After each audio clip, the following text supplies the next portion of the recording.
নমস্কার বন্ধুরা, আপনারা দেখছেন voice of Bankura, presented by S sir physics, Bankura সেরা ফিজিক্স কোচিং সেন্টার। হাতি মানুষ সংঘাত কমাতে এবার সক্রিয় উদ্যোগ বাঁকুড়ায়। আজ বাঁকুড়ার ডিএফও ফরেস্ট অফিসে আয়োজন করা হলো হিউম্যান এলিফ্যান্ট কনফ্লিক্ট মিটিগেশন শীর্ষক এক গুরুত্বপূর্ণ কর্মশালা। এই কর্মশালায় উপস্থিত ছিলেন বাঁকুড়া লোকসভা কেন্দ্রের তৃণমূল সাংসদ অরূপ চক্রবর্তী, এছাড়াও জেলা বন দপ্তরের একাধিক আধিকারিকরা। বাঁকুড়া সোনামুখী বরজোড়া বিষ্ণুপুর সহ একাধিক এলাকায় সাম্প্রতিক সময়ে হাতির হানা বেড়েছে উদ্বেগজনকভাবে। কয়েকদিন আগে বিষ্ণুপুর রেঞ্জে হাতির আক্রমণে এক চাষির মৃত্যুর ঘটনা ঘটে। এছাড়াও বহু এলাকায় আলু সবজি চাষ নষ্ট হয়েছে।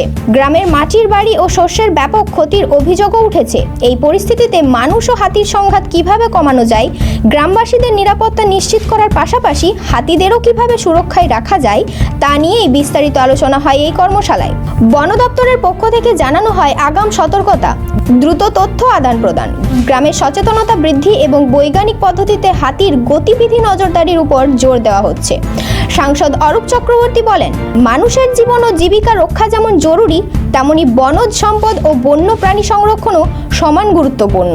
সমন্বয়ের মাধ্যমে এই সমস্যার স্থায়ী সমাধান সম্ভব। এই কর্মশালার মাধ্যমে ভবিষ্যতে হাতি মানুষ সংঘাত কমবে বলে আশাবাদী বন দপ্তর ও স্থানীয় প্রশাসন। এই ধরনের গুরুত্বপূর্ণ খবর সবার আগে পেতে আমাদের চ্যানেলটি সাবস্ক্রাইব করুন আর ভিডিওটি শেয়ার করতে ভুলবেন না। আপনার মতামত কমেন্টে জানান আর লাইক শেয়ার করে ভয়েস অফ বাঁকুড়ার পাশে থাকুন।